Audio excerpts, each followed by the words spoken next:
Adler there. Well, we're joined now from Dublin by the Irish Senator Neale Richmond, European Affairs spokesman for the Fine Gael party. Thank you so much, Mr. Richmond, for joining us. The UK Foreign Secretary says that the proposed change will leave the EU no worse off. Does she have a point? No, she doesn't have a point at all. What this proposal does will see the United Kingdom break international law, will see them acting unilaterally in relation to an international treatment, will put the European single market at quite distinct and clear risk, and most importantly, throw absolute instability into the situation on the island of Ireland. It's a massively retrograde step, and I'd go so far to say that this is the most disappointing day in terms of EU, UK, Ireland-UK relations since the very start of this entire sorry Brexit mess. What's wrong in practical terms with having a green lane, as the UK government suggests, for no checks for goods from Britain which stay in Northern Ireland?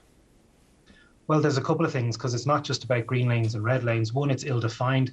And secondly, you just have to ask anyone in Lifford, in Donegal, in the Republic of Ireland, where do they do their supermarket shopping? They do it in Asda, in Strabane, in Northern Ireland, the United Kingdom, not in the European Union. The border on the island of Ireland is just under 500 kilometres, has 208 recognised crossings. It is absolutely open. It should stay that way. But the very potential of the United Kingdom lowering their standards going forward, agreeing some sort of trade deal with Australia for homogenised beef, and potentially allowing that flood into the Republic of Ireland, flood into the European Union through the back door of Northern Ireland is extremely worrying, extremely damaging. But to go further that, when we look at this legislation, this whole idea that you can have a dual regulatory system and yet the European single market can't be ruled over by the European courts, it's absolutely ridiculous. This is ill thought out, it's half-baked, and it's going back to the days of alternative arrangements and technological solutions with talk of in-market surveillance. It's complete nonsense. Let's look at the possibility for a new government in Northern Ireland. That government has to include Sinn Féin and the Democratic Unionists. Doesn't there need to be some kind of jolt to bring about an agreement to get the Democratic Unionists into the administration?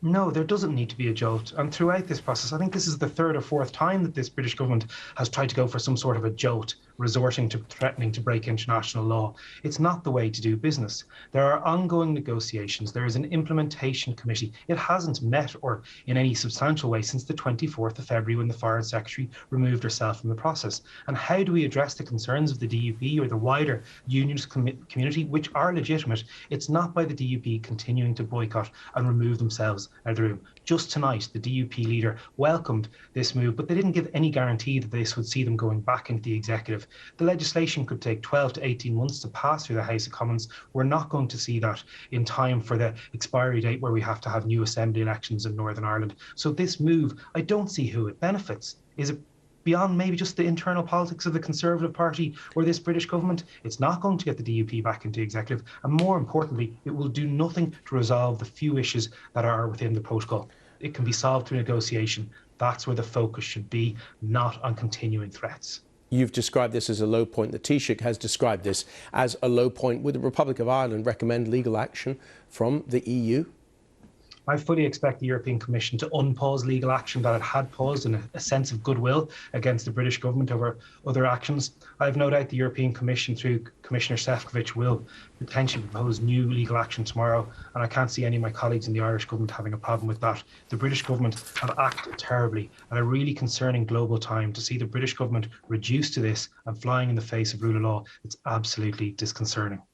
Neale Richmond, European Affairs spokesman for the Fine Gael party, thank you so much. Well, let us continue talking. And we're joined now by Catherine Barnard, Professor of EU Law at the University of Cambridge, who's also the Deputy Director of the independent research body UK in a Changing Europe. Professor, thanks so much for joining us. It's a pleasure. Can the UK just change an agreement internationally? Unilaterally, is what I mean to say. Absolutely not, unless they have extraordinarily good reason, and that's what the UK government is trying to argue, that it's done this for reasons of necessity, which is an international law doctrine, and the government also says it's doing it for Article 16 purposes. You remember we had lots of talk about Article 16 in the past. That is actually in the Northern Ireland Protocol. And Article 16 says if there are socio-economic or other difficulties, then a surgical strike can be made against the Northern Ireland Protocol. Trouble is, what we're seeing here is not a surgical strike.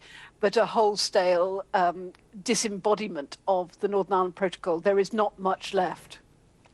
It is, of course, worth saying that the government has published its own legal advice on its website in the last couple of hours, in which it says this is unexceptional. This is an exceptional situation, just as you described. I wonder, in the end, though, who adjudicates this? If the UK says we're not breaking international law, the EU says you are, who decides?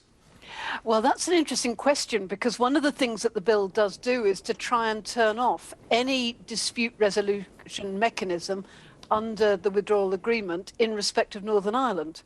Now, the EU will have none of that, and the EU will say, look, there are these mechanisms under international law, and we are going to invoke them.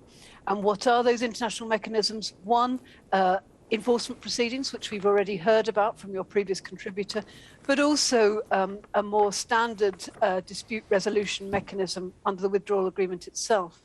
But we may see that the EU says, look, if you, the UK, have turned off all of these mechanisms, then that entitles us just to take retaliatory action. And that's when we could step up to tariffs and a trade war rather more quickly than we might have otherwise thought. Is it clear what the penalty is for breaking an international treaty like this? Does it say, you've broken this, you must be punished in X way? Yeah, so there are lots of legal routes, but essentially the EU would be required to take proportionate retaliation. And so they may decide to put tariffs on very sensitive goods like Scottish salmon, or goods which are produced in constituencies of strong Brexit-supporting MPs, to put pressure on those MPs. Or they may decide ultimately, and there are hints of this in the statement that Markus Šefčovič made this afternoon, that because the trust for the Trade and Cooperation Agreement, that's the future trade agreement, that's the agreement we are trading with the EU with at the moment, that in order for the TCA, the Trade and Cooperation Agreement, to continue, there's got to be trust under the withdrawal agreement. If there's no trust under the withdrawal agreement, they might decide just to terminate the Trade and Cooperation Agreement. Professor Catherine Barnard, thank you so much for joining us.